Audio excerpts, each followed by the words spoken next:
Muy buenas tardes, chicos. Vamos a continuar con los temas de historia universal. En las clases anteriores vimos lo que viene siendo la Revolución Rusa y la creación de la Unión Soviética, la Gran Depresión en Estados Unidos y la Guerra Civil en España. Vamos a continuar un poco más con estos aspectos antes de la Segunda Guerra Mundial y vamos a pasar ahora con un tema llamado el ascenso del fascismo en Europa, cosa que ya habíamos mencionado que iba a hablar en esta clase.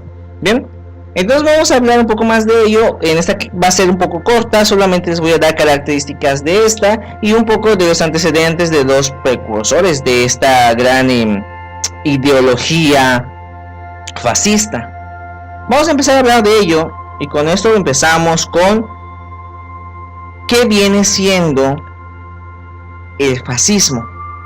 Bueno, antes que nada hay que aclarar de dónde viene el término fascismo o fascista, y esto hace alusión al término fases o haces, pero no fases de etapas o haces de hacer, sino haces de atar. Es un símbolo romano de poder y prácticamente es representado por espigas atadas, como podemos ver en la imagen, o también flechas atadas en la parte del medio que representan la unidad. Es de ahí de donde toman el término fascista. Como mencionamos, es un símbolo romano y el fascismo italiano, en una exaltación nacionalista, buscaba identificarse con este tipo de grandeza del imperio romano. Acuérdense que pues el fascismo surge en Italia principalmente, ¿ven? Pero ya hablando de manera ideológica, ¿qué es el fascismo? ¿A qué le llamamos fascismo? Bueno, principalmente el fascismo es una ideología que surge en un escenario de una crisis económica, social y política. Constituyó en una política ideológica que en mayor o menor medida se extendió por casi toda Europa por medio de organizaciones inspiradas del modelo italiano de Mussolini y a lo más tarde en lo que es el nazismo de Alemania. Contribuyó decisivamente en el estallido de la Segunda Guerra Mundial y es parte de uno de los antecedentes de la misma. Esto hay que aclararlo porque lo vamos a ver más adelante cuando veamos la Segunda Guerra Mundial. ¿Ven? Ahora, ¿qué hace o qué forma lo que viene siendo el fascismo? ¿Qué lo hace considerarse fascista? ¿Cuáles son esas características que lo convierten a uno como fascista? Vamos a identificar 6. Lo que viene siendo el totalitarismo, el militarismo, el autoritarismo, lo que viene siendo el antiliberalismo o anticapitalista, el antimarxismo y lo que es el ultranacionalista. Este último lo hemos mencionado anteriormente en materia de historia, como en el tema del imperialismo europeo. Ahorita vamos a ver un poco más. Antes de comenzar les menciono que ahorita lo vamos a ver acá rápido, pero ahorita vamos a mencionar cada uno de ellos, un poco más de sus conceptos y su realidad dentro de estas. Y es lo único que vamos a ver en la clase de hoy. En la siguiente clase, que puede ser después del examen, vamos a empezar con lo que viene siendo la Segunda Guerra Mundial y vamos a iniciar nuevamente con los antecedentes de ella, y el ascenso del fascismo y las anteriores clases se van a mencionar nuevamente. Bien, entonces vamos a continuar, vamos a iniciar primero con el totalitarismo. ¿Se acuerdan que era el totalitarismo? También lo mencionamos cuando vimos el imperialismo europeo. Y prácticamente esta es la forma del gobierno cuando interviene en todos los ámbitos correspondientes de la sociedad.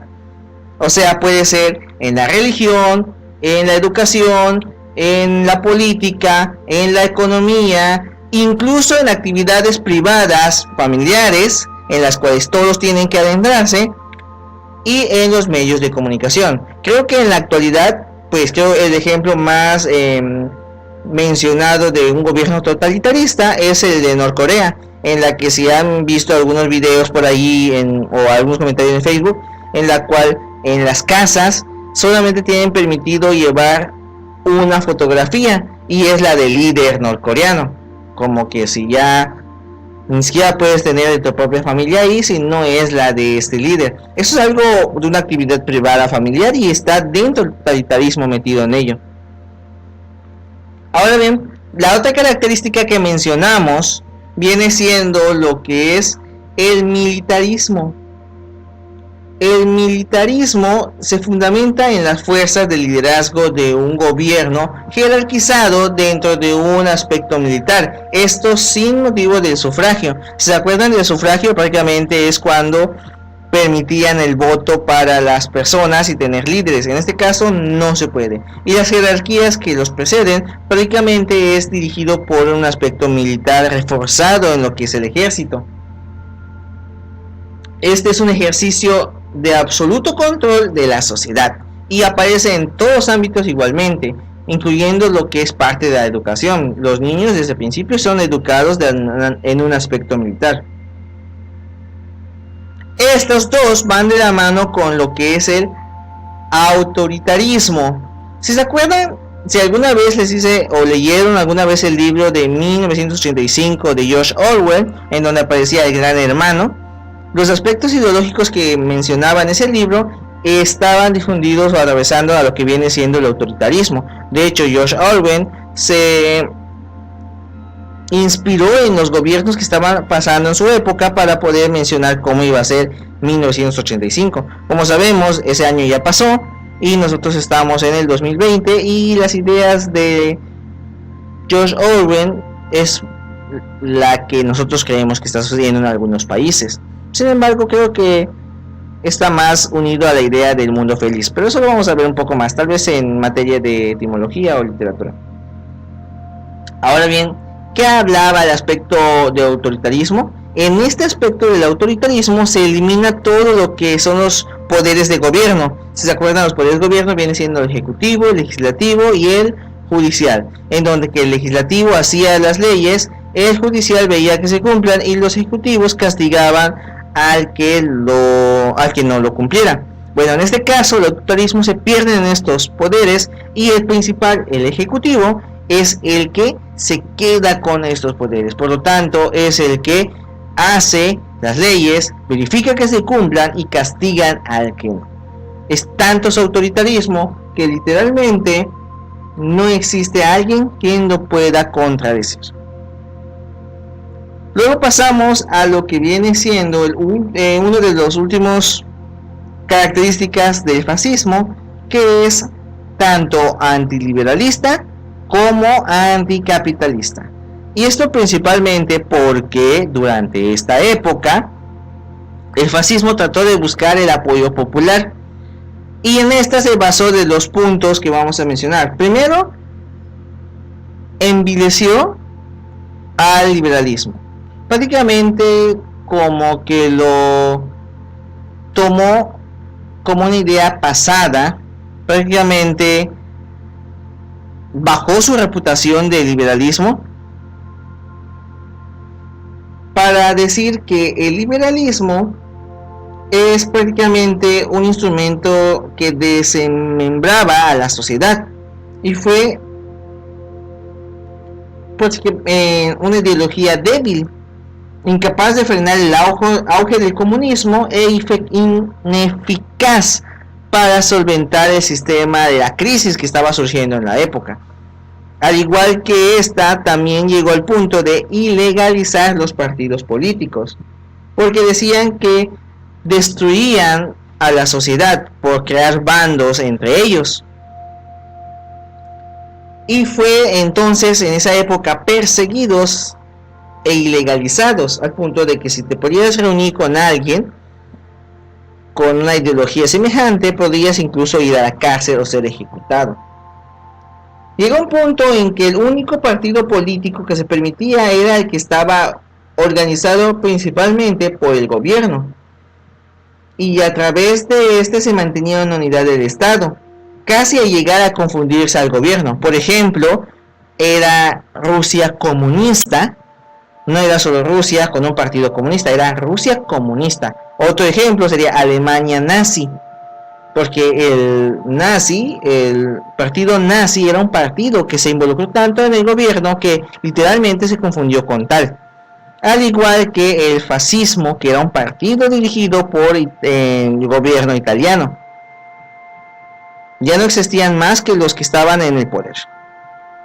También estaba lo que es que despreciaban al sistema capitalista. Si sabemos bien que el capitalismo es cuando ciertos líderes provocaban el sistema bajo un solo poder monetario, o sea que muy pocos tenían la economía, lo que viene siendo esta parte es que ellos consideraban que el capitalismo era un sinónimo de degeneración económica. De hecho, la figura del gran capitalismo era sinónimo de un usurero y un corrupto, mientras que del espacio del empresario, o sea, lo que ellos buscaban en esa época, o empresarias de gobierno, era más relacionado con algo honrado, laborioso y solidario en la comunidad. Sin embargo, a pesar de grandes discursos de propaganda anticapitalistas de Hitler y Mussolini, otros dictadores fascistas apoyaron esta y defendieron el capitalismo. Pero eso vamos a pasarlo un poco más adelante. Algo que sí quiero mencionar en esa época es que el capitalismo estaba muy relacionado con las finanzas y la banca, o sea, los banqueros. Y estos en su mayoría eran judíos.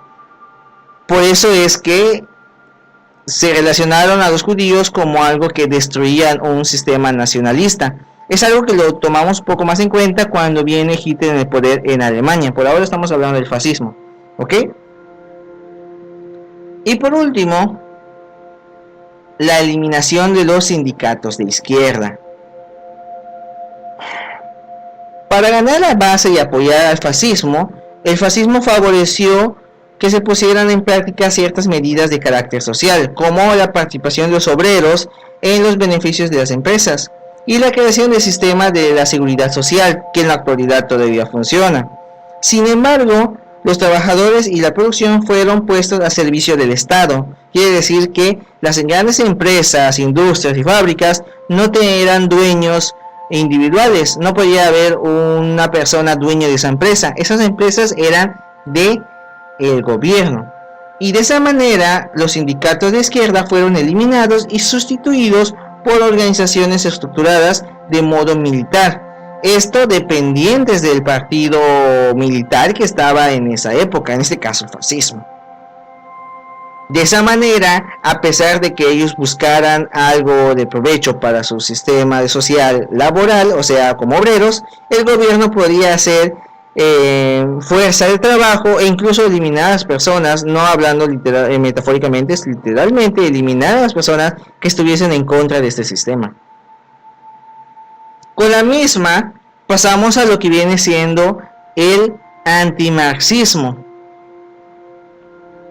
ya que prácticamente buscar la eliminación de lo que es la pobreza, como decía Marx en sus ideologías, la idea de eliminar clases sociales y mantener un aspecto igualitario para toda la sociedad, que decía Marx, no estaba de todo de acuerdo con el estilo del fascismo, puesto que la lucha de las clases sociales era un elemento fundamental en lo que mencionaba el marxismo, chocaba con la homogeneización y la corporativización que proponía el fascismo.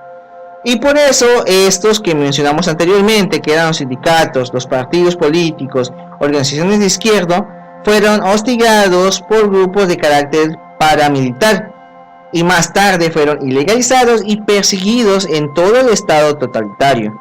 Por eso no se podía mantener como ellos deseaban, y creando un aspecto ultranacionalista. ¿Qué es eso de ultranacionalista? Como mencionamos en las materias, como en historia, pero en el tema del imperialismo europeo, cuando iniciamos la materia, mencionamos que el nacionalismo era como una idea de patriotismo. El patriotismo es amar a tu nación, querer a tu nación, mientras que el nacionalismo no solamente es querer a tu nación, sino hacer de menos a las naciones que te rodeaban. Por ejemplo, yo soy mexicano y por ser mexicano soy el mejor, y todos los países que están a su alrededor no me llegan ni a los talones. Ni Estados Unidos, ni Perú, ni Venezuela, ni Canadá, mucho menos los europeos. Los mexicanos somos los mejores. Esa es la idea de ser nacionalista. Ser ultranacionalista llega a un punto no solo de excluirlos, sino incluso de eliminarlos. Tanto a llegar que pusiesen en peligro a la aspiración nacionalista, eran eliminados literalmente de ellos, ya fuesen otras naciones o dentro de la misma. A esto se refería con que se consideraran a los extranjeros la minoría racial. Es lo que pasó con Alemania cuando empezaron a expulsar a los judíos y a los gitanos y a todos los demás, porque ellos literalmente no pertenecían a la ideología nacionalista. ¿Qué quiere decir esto? Que no solamente querías a tu nación y que tomabas de menos a las demás, sino que si eras de otra nación estando aquí, te podían tanto excluir, repudiar e incluso matar porque no estás haciendo algo bueno para la nación. Y es ahí a donde surge ahora, tras más de fondo a lo que es el nacionalismo, ya quitando las características nacionalistas, el siguiente tema que vamos a mencionar, que viene siendo la xenofobia y el racismo. ¿Ok? Aquellos que no alcanzaran esta idea nacionalista, los eliminaba, decía el ultranacionalista. Mientras que ahora lo que es el racismo y la xenofobia, no solamente eso, los aislaban, los eliminaban, todo aquello que no surgiera de la ideología de la perfección y la nacional o humana, eran prácticamente saboteados, eran perseguidos e incluso ejecutados, simple y sencillamente por el hecho de no ser parte de la nación en la que pertenecen. Otros países que surgieron en esa época también tenían alguna ideología xenofóbica, en la cual bien tuvieron discursos de ideología racial y llegaron a alcanzar grados de enco y violencia contra el sistema. Sin embargo, los alemanes fueron los que más se caracterizaron porque ellos llegaron al punto de ejecutarlos, como sabemos todos. Pero no solamente él, de hecho los dos principales que mencionan de estos aspectos viene siendo Benito Mussolini en Alemania, que era líder fascista, esto entre 1922 a 1943, y el líder alemán Adolfo Hitler, pues ya lo mencionamos, con su gobierno nazista. Ambos eran soldados que lucharon en la Primera Guerra Mundial y poco tiempo después se convirtieron en líderes. Adolfo Hitler termina como primer ministro y más adelante como canciller de Alemania, iniciando el Tercer Reich. A través de la guerra lograría dominar la mayor parte de Europa. Sin embargo, esto ya lo vamos a mencionar más adelante en la Segunda Guerra Mundial. Bien, ahora bien, solamente vamos a mencionar esto hasta acá. Espero hayan tomado nota y estén pendientes de Edmodo, porque con esto vamos a iniciar más adelante lo que es la Segunda Guerra Mundial, ya que los antecedentes que los trae viene siendo tanto la Revolución Rusa y la creación de la Unión Soviética, la Gran Depresión de Estados Unidos, la Guerra Civil Española y sobre todo el racismo y la xenofobia que estamos hablando ahora. Estos son antecedentes de la Segunda Guerra Mundial, ya que literalmente estalla con ello este punto. Por mi parte, chicos, sería todo y nos vemos en el siguiente video, que tal vez es después del examen. Que tengan una bonita tarde.